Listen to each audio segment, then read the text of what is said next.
Howdy y'all, Joe Hills here, recording as I always do in Nashville, Tennessee. Bum bum bum.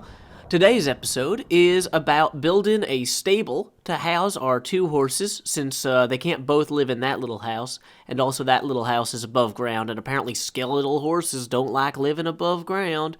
You know, there's that. Also, I think we're going to talk a little bit about dirges, which is a genre of music. I don't know, you guys you probably heard of genres before. Those are subcategories of an individual medium. Like, mystery is a subgenre of the novel, or whatever. And R&B, rhythm and blues, is a genre or a subcategory of all human music. Now, dirges are a very interesting category of music because they are specifically songs for the dead. And I thought that this was an interesting topic. Hey, there's that No Hills waving at us, because we've got an undead horse now, and also because I was actually working on a dirge the other day. But you know what? Let's go ahead and start working on our stable. I figure if we're going to have a stable that's underground, we're going to want it somewhere out here in the front of the house. And I like where my current stable is in a lot of ways, but it doesn't connect to the house, which has pros and cons. I like running through the front yard when I go home. I feel like it kind of gives me a break. You know, I can just leave my troubles at the door. And it also lets me show off the house. Like, if I'm always running to the stable underground, you don't get to see the yard. But at the same time, there's only so much of this territory here I can really claim fairly. I'm hoping that now that this is actually cleared out, you know, if we have somebody decide they want to build a house here, they can actually come build a house between me and Asuma. This is a little empty patch here. Not even the Light visits. Oh, hello, Light. Thanks for stopping by. But, you know, it's just one of those things. I want to make room for other people to play here. And so I think that the furthest out I should build my new stable is about here. I shouldn't go past this ramp.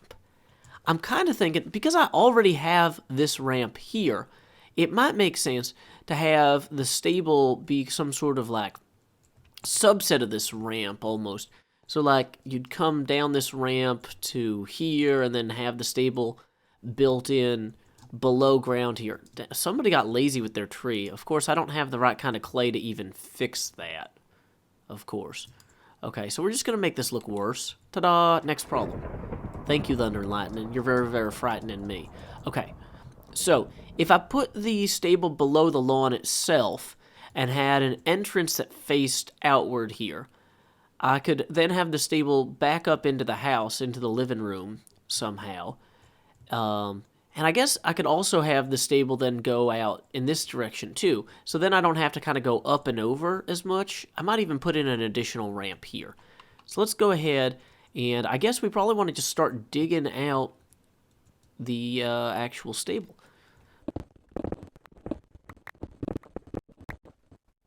So I've gone ahead and hewn straight through here to get basically the hallway that would lead to the stables. But anyway, where was I? Dirges. So, you know, I had my horse involved in a tragic skeleton-related accident recently, and so, you know, that kind of brought this to mind. But also, a lot of you guys might remember there is a Let's Player named Co-Star who was one of the first Minecraft Let's Players who really made it big on YouTube. Like, not necessarily made it big like, oh, he bought a house in the hills like Notch did, but like, he was one of the first people that, like, everybody watched, or everybody knew him. He was a big deal. And a few years ago, Co made a comment that he was tired of people making these Minecraft music videos, like parody songs and stuff. I saw this and I was like, you know, poor Co. How can I restore Co's faith in Minecraft music videos as a genre? So I made a Minecraft parody music video of the famous French song Frere Jacques about pressure plates. It was like, I don't want to sing the whole thing for you guys right now, but it was something like, are you depressed, pressure plate, pressure plate, you know, just that sort of thing, just something a little jazzy and upbeat. As much as I'd like to rest on my laurels after writing that amazing Frere Jacques parody, you know, I know that I have to keep moving, like a shark. You know, if I don't keep swimming, I'll probably die, or whatever else it is that sharks do when they stop, you know, singing or swimming. And so I was thinking, like, well, what other songs could I write a parody of? And Video Killed the Radio Star has been stuck in my head for weeks now. One of the things I like about Video Killed the Radio Star is even though it's a dirge, it's a dirge for like a technology or a way of life. It's a nostalgia song. It's about the death of a type of medium. He even talks about how he actually meets the person he's singing about. Like in the song, he says, I heard you on my wireless back in 52, lying awake, intently tuning in on you. If I was young, it didn't stop you coming through.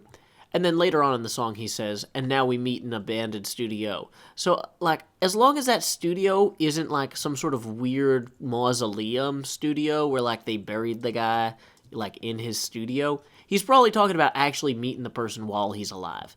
I just kind of had the song stuck in my head. So then I was thinking, well, one of my other... I really like the song that kind of was written by the Limousines, although Party Ben did the best mix of it. It's called Internet Killed the Video Star. And it's all about the death of rock and roll and how the modern age is just people listening to disco music, which, not disco, traditional disco like from the 70s, but like dance music and discotheques. People go to clubs and they don't listen to rock music anymore. And one of the lyrics is, the kids are disco dancing, they're tired of rock and roll, don't bother telling them that drum machine ain't got no soul. Did you hear what they said? That rock and roll is dead? Yeah, it's like a zombie. It'll dig itself back up again. And so this is literally, explicitly a song about the death of rock and about the resurgence of rock against the concept of death. I don't know if I really want to... yeah, I guess if this is going to be the ramp, I should have that dug in a little bit. So I figure I'm going to put in some traditional windows like I have over here. These are, I think, 6 fence posts. Yeah. Now, I also have to actually have this set up to be, an actual stable. Just having this, as a thing here isn't good enough. Got to figure out a way to actually keep the horses contained and or happy. Now, I don't know that having the house directly adjacent to, like, leading into the stable is the best idea here from a cleanliness standpoint, but my house is also literally full of chickens. So maybe I need to consider building a chicken coop before I worry too much about horse contamination. So let's go ahead and give At No Hills a more subterranean kind of stable place here, and then we'll let At Whoa Hills have more of a sunny spot near the window, because he's not a skeleton and doesn't, shirk from the sunlight or what have you in his free time. Let's see. But anyway, yeah, so like a traditional dirge would be like Body of an American by the Pogues, which, talks about this Irish boxing champ and how intimidating he was and things like that. But it also tells the story of, like, how the people he surrounded himself in life not only celebrate his death at his funeral by remembering him fondly, but also by celebrating in general because they are happy people who live good lives. And that, I think, speaks well for the impact he had on them, that they can be happy. Because so few people legitimately have the capacity for happiness, I think. It's like, life isn't always easy, and so, like, this guy having people happy and chatting and talking and stuff at his funeral, or not his funeral, at his wake, so, like, the body's, like, in the house. But, like, the fact that everybody can just be content near him at that time is, it speaks well for him. It's a tribute that I find particularly stirring. And so then another example of a dirge would be obviously American Pie, about Buddy Holly, Big Bopper, and Ricky Valance. And, that one is really kind of trippy and imaginative. And I think it speaks to the imaginative nature of their lives. And this is a really, really uninteresting stable. This is just not, I'm talking about imagination, This, like, let me pep it up a little bit. Oh, wow, now there's a block in there. I think At No Hills will love this. I need to do more with this, clearly. We can go ahead and maybe put some... Let's mix in some dark clay, maybe? So we kind of capture the spirit of the mesa here. by using clay-based strata. Like, I'm sure I've got some dark clay. Okay, so I think that this is a general improvement. I added enough redstone blocks here to kind of give it a symmetry across certain axes in that way. Whereas I left the other stained clay kind of pushing out into the rest of the structure. So it still feels like it's part of our mesa home here, but it also has kind of its own little topsy-turvy feel to it.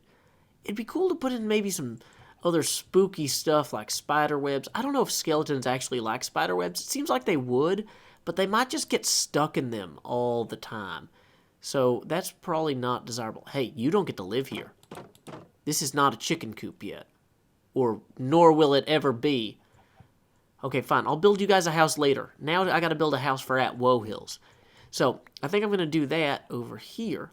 This is not gonna be as fancy a pen. At JoeHills has to earn his place first. So we're just gonna go ahead and do some basic penmanship here. And let's see, this is all unscripted, unfortunately, so I'm making it up as I go. If I break this block, okay, so that's outside, that's outside.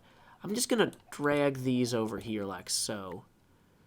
And then hopefully that doesn't get too dark out there if I do that. Oh, now I'm exposed to the elements in general, though. So I decided to put in a little skylight here with these fence posts, which also lets me peek up over the side and see if anyone's coming, you know, very stealthily. So nice big room for a very special horse that I need to apologize for leading to his death.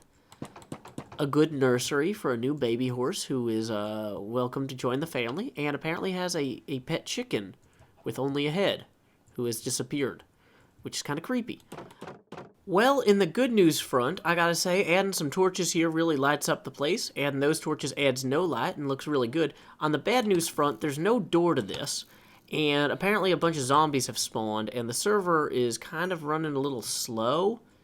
So it's kind of hard to tell if they're going to come in here and kill me or what they're doing, because they're like lagging a little bit. And so I'm trying to kill them as best as I can. But as you can see, it's not easy, you know, when they're so unresponsive to my arrows. I might need to put more torches down there in that little plains district or what have you. Because clearly this is going to be a long-term problem if 15 zombies run into my stable every night, and I additionally don't have a door that separates that from the rest of the house, or whatever. Hey, other zombies, enjoyed not being alive. So, anyway, this actually brings me to my last point. So I was thinking like, oh, what kind of parody could I write of Video Killed the Radio Star about Minecraft? And building on Internet Killed the Video Star, the song about the death of rock and roll, I was like, well, what if I wrote something about like the end of YouTube as a genre? But I had a hard time imagining what that would look like, because really it's such a nascent thing. Like, we don't know what the end of YouTube looks like as a genre, because we're just at the beginning of YouTube as a genre to some degree, like, or these video production groups on the internet. And so I was thinking, like, whatever it was, like, in the same way that TV or video superseded radio, whatever the new thing was going to have to supersede the internet. And so I was like, maybe virtual reality killed the internet. Oh, that's my horse. Freaked out for a second.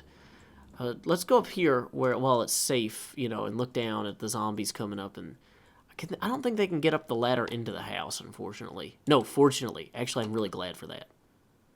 Okay. Dang it, stay out of my house.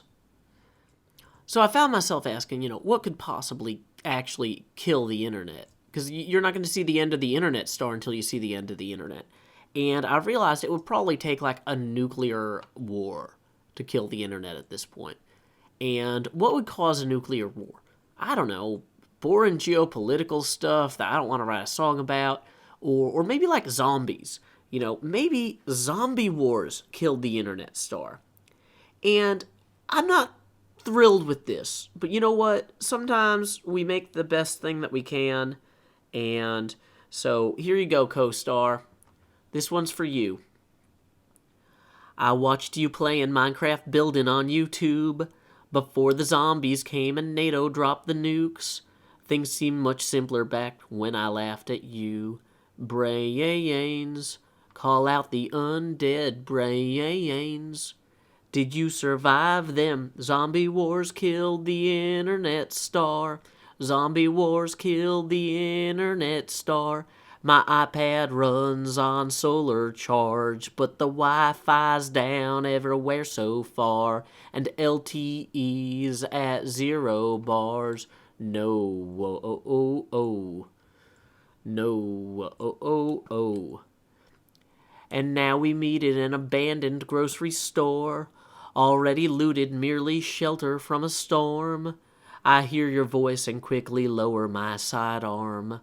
Whoa, whoa, whoa, you're a survivor, whoa, whoa, whoa. I'm your subscriber. Zombie wars killed the internet star. Zombie wars killed the internet star. The network's down and so's your art. You're still here, you've come so far. Past all the bites and carpet bombs. Whoa, oh, oh, oh. Whoa, oh, oh, oh. Whoa, dude, you keep yelling my name. That's really not cool, man. Sorry, at Woe Hills. Yeah, I was just gonna actually come and lead you to your new house. Sorry, I got distracted singing on the roof as I want to do. But the day is here, the zombies are dead, so let me just take you down so you can lay your sweet head in your beautiful new home. Whoa, I never had a new home before, because the other one had that guy in it who was really mean to me. Well, good news at Woe Hills. Here's your new roommate. Well, not him. Here's your new roommate's room. Here's your room. You enjoy your room, and I'll go bring at No Hills down. Have fun. Whoa, okay, man, I will. Hey, howdy. At No Hills? Hey, you looking out the window there? The sun pains me. Oh, okay, well, that's cool, because I built you a new house underground. Let me show you. Okay, I'm pretty excited. I've always wanted to live underground ever since I became a skeleton. Oh, this is pretty nice. I like the green grass and the open space. The skylight's a nice touch. Well, actually, at No Hills, that's Woe Hills' room. This is your room. Oh, okay, this is even better. I like that the torches are all extinguished. Like, my musculature. Yeah, that's exactly what I was going for. Awesome. Well, I'll leave you two here to talk, and then I'll figure out how I'm going to put a door back in all three of these places. And in the meantime, I'm going to go upstairs, where the zombies can't get me. I mean, you guys should be safe. You got little fence gates here. You'll be fine. Whoa, I'm already fine, duder. Yeah, me too. I'm exceptionally fine. You need to keep adventuring. That's a good idea. So until next time, y'all, this is Joe Hills from Nashville, Tennessee. Keep adventuring.